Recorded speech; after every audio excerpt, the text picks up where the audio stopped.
कृषि वैज्ञानिक नई नई तकनीकें इजाद कर लगातार कमाल कर रहे हैं।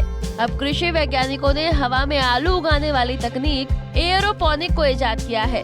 किस तरह से उग रहे हवा में आलू आप भी देखें। हरियाणा के करनाल के शामगढ़ स्थित पोटैटो टेक्नोलॉजी केंद्र शामगढ़ का क्रांतिकारी कदम एयरोपोनिक तकनीक के जरिए अब बिना जमीन बिना मिट्टी के हवा में उग रहे आलू, इस तकनीक से किसानों की आय भी दोगुनी होगी।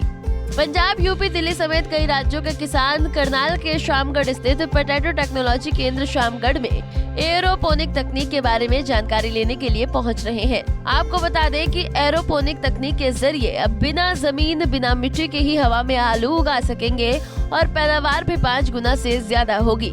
इस पोटैटो सेंटर का इंटरनेशनल पोटैटो सेंटर के नाम से एक MOU हुआ है। इसके बाद सरकार ने एयरोपोनिक प्रोजेक्ट की अनुमति मिल गई है। तो वहीं करनाल में बागवानी विभाग की देखरेख में आलू केंद्र इस तकनीक से खेती करने में अपना योगदान दे रहा है। इस तकनीक की शुरुआत में लैब से आलू हार्डनिंग यूनिट तक पहुंचते हैं। इसके बाद पौधे की जड़ों को बॉब स्टीन में डुबोते हैं और इससे उसमें कोई भी फंगस नहीं लगता। इसके बाद उसमें बेड बनाकर कॉकपिट में इन पौधों को लगा दिया जाता है। इससे तकरीबन 10 से 15 दिन बाद इन पौधों को एयरोपोनिक यूनिट के अंदर लगा दिया जाता है और इसके कुछ समय बाद आलू की फसल तैयार हो जाती है। एयरोपोनिक्स की तकनीक है, ये central potato research institute Shimla द्वारा पेटेंटेड टेक्नोलॉजी है। हमने उनसे सलाह लेके ये टेक्नोलॉजी को यहाँ पे इस्टेब्लिश किया है अपने पोटैटो टेक्नोलॉजी सेंटर शामगढ़ पे, हरियाणा के किसानों को हाई क्वालिटी सीड प्रोवाइड कराने के लिए।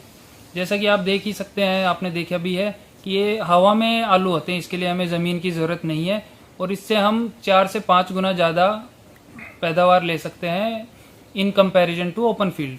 अगर हम सेम एरिया को लगाएंगे ओपन फील्ड में तो हमें 3 से 4 लाख मिनी ट्यूबर मिलेंगे 1200 स्क्वायर मीटर में, जबकि यहाँ हम एयरोपोनिक्स में 8 से 10 लाख मिनी ट्यूबर ले सकते हैं एक सीज़न में, जिससे कि किसान भाइयों को हम ज़्यादा दे सकते हैं और इससे वो अपनी आमदनी बढ़ा सकते हैं।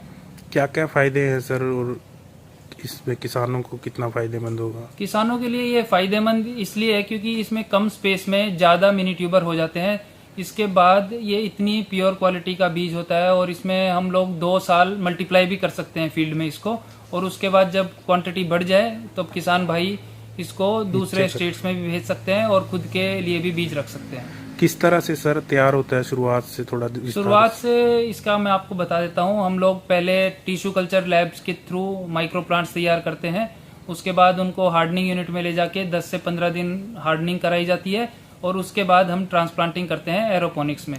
इसमें देख सकते हैं इसमें मिट्टी की ज़रूरत तो है नहीं हमें, तो फिर जो सॉल्यूशन होते हैं वो हम सीधा रूट्स पे स्प्रे करते हैं और इसकी साइकिल होती है, हर 6 मिनट बाद ये चलता है और न्यूट्रिएंट सीधा रूट के थ्रू ही प्लांट्स को मिलता है। इसमें हमें ऊपर से कुछ भी स्प्रे करने की ज़रूरत नहीं है। ऊपर से सिर्फ हम कीट पतंगों के लिए इंसेक्टिसाइड और बीमारियों के लिए फंगिसाइड का इस्तेमाल करते हैं। वहीं आलू केंद्र करनाल के वैज्ञानिक डॉक्टर जितेंद्र सिंह ने ये भी बताया, इस तकनीक में जो भी न्यूट्रिएंट्स पौधे को दिए जाते हैं वो मिट्टी के जरिए नहीं बल्कि लटकती हुई जड़ों के जरिए दिए जाते हैं। इस तकनीक के जरिए आलू के बीजों का बहुत ही अच्छा उत्पादन कर सकते हैं जो किसी भी मिट्टी जनित रोगों से रहित होंगे।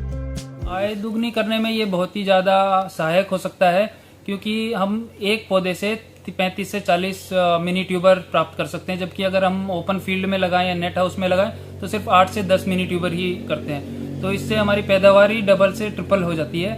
तो इससे किसान भाई बहुत ज़्यादा फायदा उठा सकते हैं। तो कुछ अपील किसानों से क्या कुछ कहना चाहिए सर? किसान भाइयों से मैं यही कहना चाहूँगा, आलू की जो फसल है ये बहुत ही ज़्यादा लाभदायक फसल है। इससे बहुत ज़्यादा प्रॉफिट कमा सकते हैं, कम समय में बहुत ज़्यादा प्रॉफिट कमा सकते हैं, पर उसके लिए हमें बहुत ही हाई क्वालिटी का सीड यूज़ करना चाहिए और इससे आप दूसरे स्टेट्स में भी आप दूसरे किसान भाइयों को ये बीज भेज के अपनी आय को दुगना कर सकते हैं। पहली है सर ये तकनीक एयरोपोनिक जो हवा में आलू उगने वाली? हाँ, ये पहली नहीं है, ये शिमला में भी है और जलंधर CPRI के रीजनल स्टेशन पे भी है, पर ये भारत में सबसे बड़ी एयरोपोनिक्स यूनिट्स में से एक है। बहरहाल वैज्ञानिक के मुताबिक परंपरागत खेती के मुकाबले में इस तकनीक के जरिए ज्यादा संख्या में पैदावार मिलती है। उन्होंने बताया कि आने वाले समय में इस तकनीक से अच्छी गुणवत्ता वाले बीज की कमी पूरी की जा सकेगी। केंद्र में इस यूनिट में इस तकनीक से 20,000 पौधे लगाने की क्षमता है। इससे आगे फिर करीब 8 से 10 लाख मिनी ट्यूबर्स या बीज तैयार किए जा सकते हैं। करनाल से bureau report, Punjab Kesari TV. हमसे जुड़े रहने के लिए हमारे YouTube चैनल को सब्सक्राइब करें और नई वीडियो की नोटिफिकेशन के लिए बेल आइकॉन को दबाएं। अगर आप ये वीडियो Facebook पर देख रहे हैं तो लाइक जरूर करें और ज्यादा से ज्यादा शेयर करें। धन्यवाद।